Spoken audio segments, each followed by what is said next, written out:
Hey yo everybody, we're here in full effect and we're recording chapter 39. 39, the nature of the Spirit, part 2. 1 Corinthians chapter 14 verses 26 to 34. How is it then, brethren, when ye come together, every one of you hath a psalm, hath a doctrine, hath a tongue, hath a revelation, hath an interpretation? Let all things be done unto edifying. If any man speak in an unknown tongue, let it be by 2, or at the most by 3, and that by course, that is, in turn, rotation, and let one interpret. But if there be no interpreter, let him keep silence in the church, and let him speak to himself and to God. Let the prophets speak 2 or 3, and let the other judge. If anything be revealed to another that sitteth by, let the first hold his peace.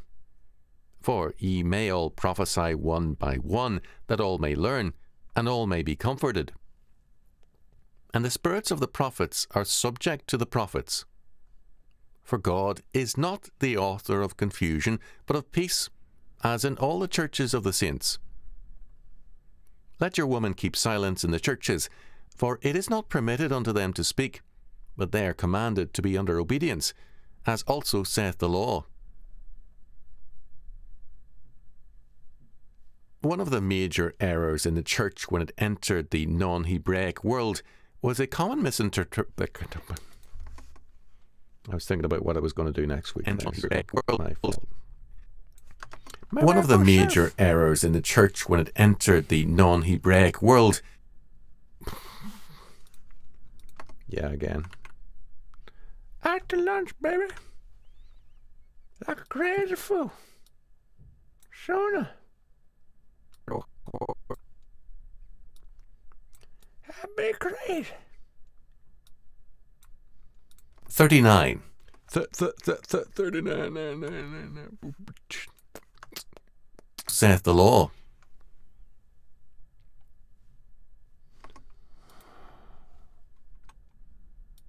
Commanded to be under obedience, as also saith the law. One of the major errors in the church when it entered the non-Hebraic world was a common misinterpretation. It's a difficult word. One of the major errors in the church when it entered the non-Hebraic world was a common misinterpretation of the doctrine of the Holy Spirit. In the Greco-Roman world, spiritistic utterances were ecstatic, mysterious, and never... In the Greco-Roman world, spiritistic utterances were ecstatic, mysterious, and never easily construed. In fact, they were always subject to a double meaning. For example, one ruler went to one of the pagan oracles for a word as to whether he should attack a particular enemy, a very powerful imperial force. And the spirit said, "Attack and you will destroy an empire." He did. The empire he destroyed was his own. All the examples we have of the pagan oracles have a double meaning. As a result, they were regularly misinterpreted. Such a view crept readily into Christian circles because, for the pagans, the Holy Spirit was not a part of the Trinity, the Godhead. As against this ancient pagan view of an ecstatic and irrational spirit which crept through the church, some theologians tried to counteract. The great statement about God and the Holy Trinity. Hang on a second.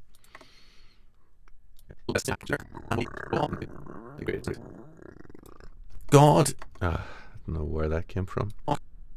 Hopefully no one was listening.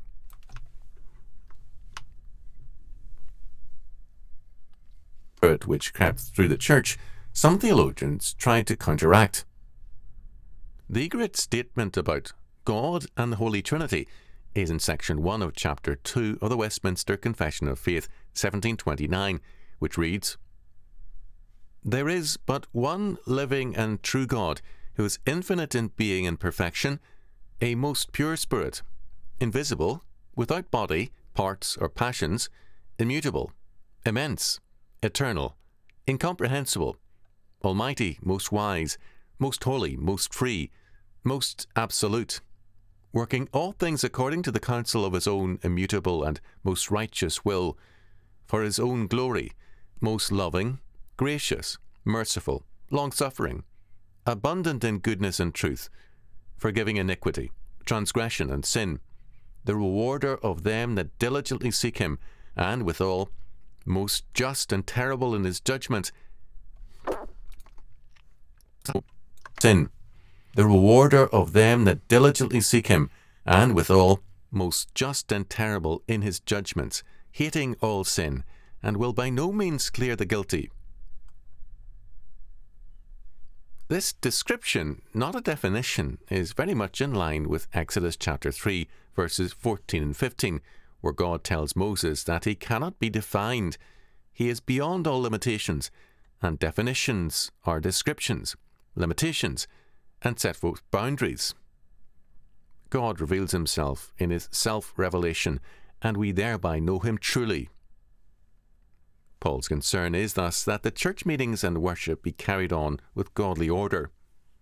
In verses 26 to 29, Paul limits the speaking in tongues or revelations to 2 or 3 persons. None have the right to commandeer the service. They are to speak in rotation, in an orderly fashion. Paul's emphasis on order is very important. If their speaking is of the Holy Spirit, it must be in part. On order is very important. If their speaking is of the Holy Spirit, it must be part of an orderly service, because God the Spirit is not the author of confusion. This emphasis on order is applied to all charismatic manifestations, and this tells us that Paul's view of the Holy Spirit is one of heightened understanding and order. In verse 30, we are told that if the Holy Spirit reveals anything to someone else, that person is to hold his peace for the time being. Again, we have an emphasis on godly orderliness. Someone else, that anything to someone else, that person is to hold his peace for the time being. Again, we have an emphasis on godly orderliness. His understandings of the nature of the Holy Spirit are not restricted to charismatics. Modernists, Reformed scholars and Arminian scholars are also prone to them. Now, Paul's emphasis is that we cannot view the Holy Spirit as irrational and mindless and disorderly. The purpose of the Spirit and his utterances to people is plainly stated by Paul in verse 31, that all may learn. The force of this statement cannot be eroded. It cannot be set aside. The purpose of the service of worship is the praise of God and learning by the participants. There can be no learning without teaching, and the purpose of the Holy Spirit was to expand wisdom and understanding. When prophets speak, the Spirit is working within the prophet to enable his spirit to speak more powerfully and clearly.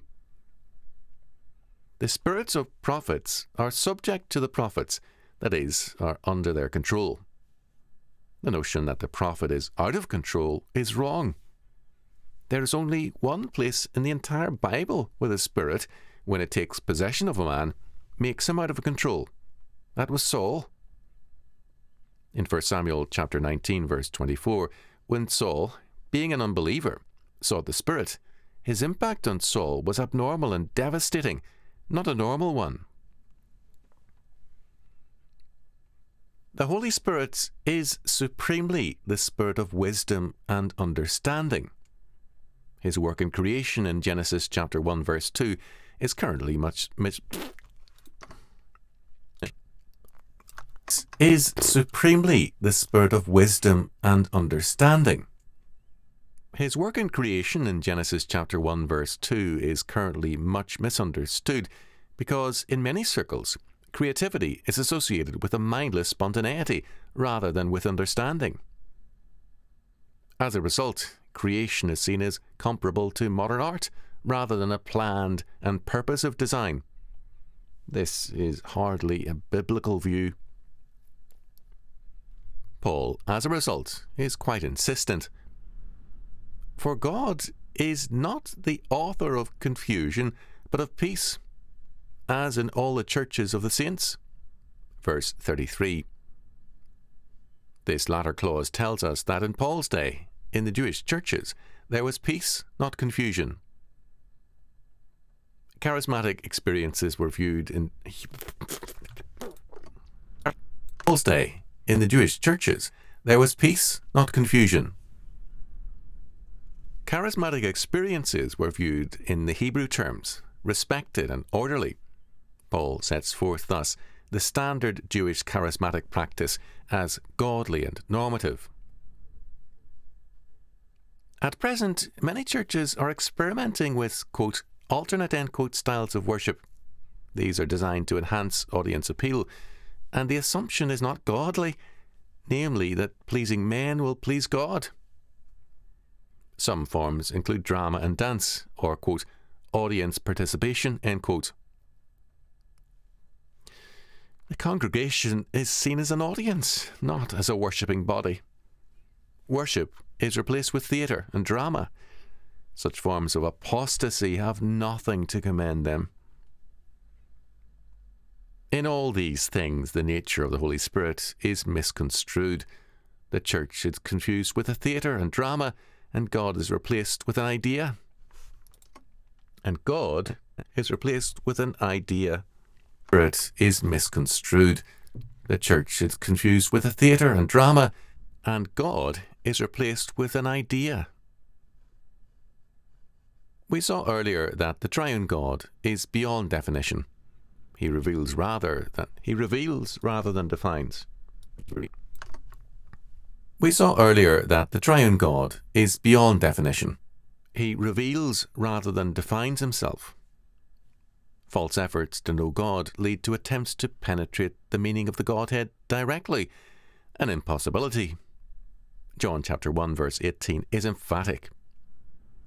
No man hath seen God at any time. The only begotten Son, which is in the bosom of the Father, he hath declared him.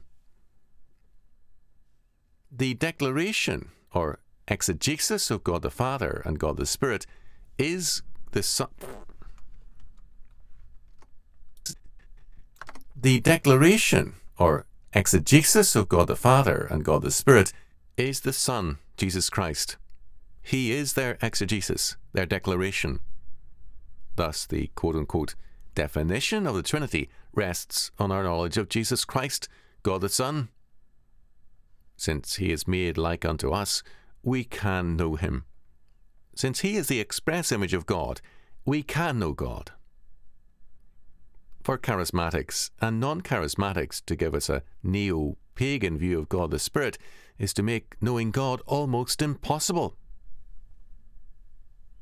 The Father is not the, quote, property, end quote, of Unitarians, nor the Spirit the property of charismatics. We have one God in three persons, and Jesus Christ has declared or exegeted his meaning. Property of charismatics. We have one God in three persons, and Jesus Christ has declared or exegeted his meaning.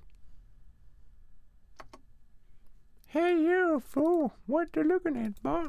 Tell you what. Blah, blah, blah, blah. I'm losing my mind here, as is often the case. It is a bit mind-bending sometimes. Well, thanks for tuning in. It's been a blast. See you in the next one.